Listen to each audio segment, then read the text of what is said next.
Hai, Assalamualaikum. Di video kali ini saya akan menceritakan alur cerita drama Korea If episode kedua. Sebelumnya maaf ya kalau pembawaannya kurang bagus. Yuk langsung ke alur ceritanya. Di episode kedua ini, So Eun Pyeong mulai curiga kalau Lee Rael ada di Korea dan mulai menyelidiki tentang keberadaan Lee Rael. Soalnya 13 tahun yang lalu, So Eun Pyeong pernah membantu dan menolong Lee Rael.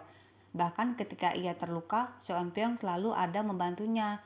Itulah alasan kenapa dia penasaran tentang keberadaan Lee Rael. Kenyataannya, Lee Rael dan ibunya sudah hidup bahagia dengan suami dan anaknya. Tapi anehnya ibunya yang sekarang mukanya berbeda dengan yang dulu. Penasaran kan? Shin berpindah di keluarga pimpinan Han yang sedang menikmati makan siang.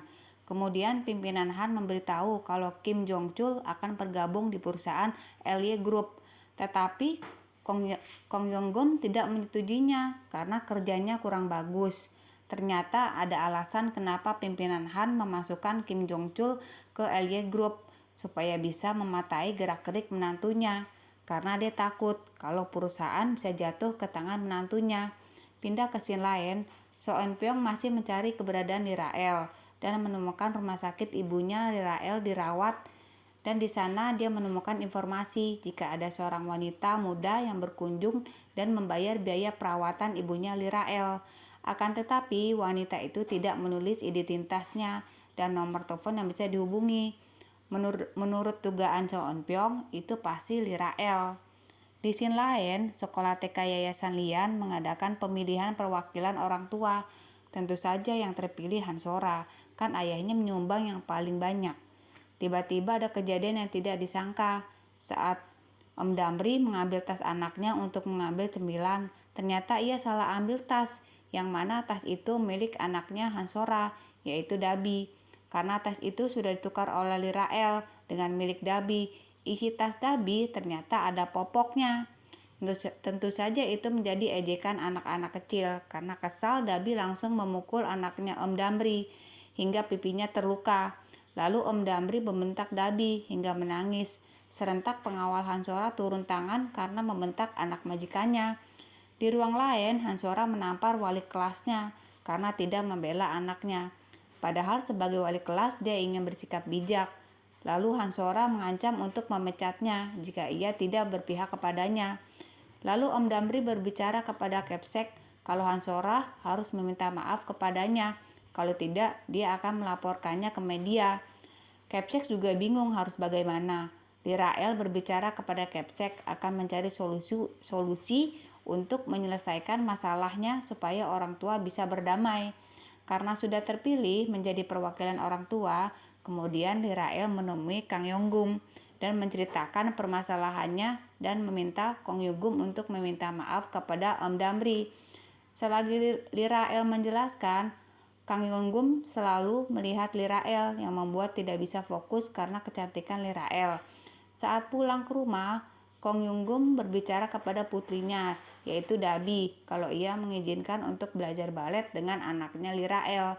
Di sini terlihat kalau Kang Yong-gum sangat menyayangi Dabi, makanya Dabi dekat sama ayahnya. Lee Rael mengajar nari balet, kemudian anaknya Lee Rael mengajak Dabi main ke rumahnya sampai ayahnya jemput Dabi. Ayahnya pun ke rumah Lee Rael untuk menjemput Dabi sekaligus memberikan gelang Lee Rael yang menurutnya terjatuh sewaktu malam itu. Lee Rael pun merasa senang karena gelang itu peninggalan ayahnya. Melihat Lee Rael yang sedang kesusahan memakai gelang itu dan membuat Kang Yogum berinisiatif menolongnya dan menyentuh tangan Lee Rael lagi, di mana mereka berdua merasakan getaran yang sangat berbeda. Semenjak saat itu, Kang Yong-gum selalu menjemput anaknya ke tempat Lee Rael, dan di sana mereka sering berbincang sebelum pulang. Di sana mereka juga mengetahui kesukaan masing-masing, di mana Kang Yong-gum menyukai alat musik bandoneon yang menurut Lee Rael sangat menarik. Lee Rael pun memainkan musik bandoneon. Selagi Lee Rael memainkan musik, mereka terbawa perasaan ke dalam musiknya sehingga berdansa bersama. Setelah pulang ke rumah, Kang Yong-gum mulai minum-minum dan memikirkan tentang Lee Rael dan di mana ia berpikir bisa menyentuh wanita itu lagi.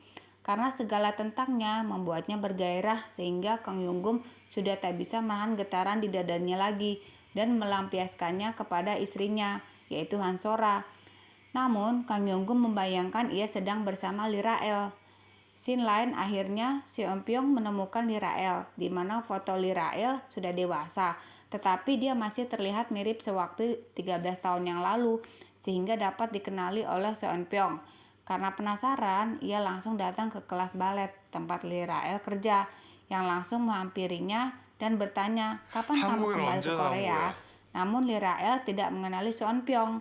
Sebenarnya Lirael sudah merubah identitasnya menjadi Kim Sambin. Bahkan Seonpyeong melihat sertifikat Kim Sambin yang fotonya mirip Lirael. Anak dan ibunya Lirael pun datang. Ternyata wajah ibunya juga berbeda dengan yang 13 tahun yang lalu. Seonpyeong pun langsung meminta maaf karena sudah salah mengenali orang. Setelah Seonpyeong pergi, ibunya Kim Sambin menunjukkan sifat aslinya. Ternyata mereka berdua kerjasama untuk balas dendam ke pimpinan Han, yaitu ayahnya Hansora, di mana mereka merencanakan sandiwara anak dan ibu. Kita beralih ke ruang tersembunyi milik Lirael, di mana ruangan itu tempat dia mencari tahu semua info tentang pimpinan Han dan keluarganya. Itulah episode kedua If. Nantikan episode selanjutnya ya. Tapi jangan lupa di subscribe, like, komen, dan nyalakan tombol loncengnya agar kalian bisa tahu video terbaru dari saya. Terima kasih sudah menonton video saya.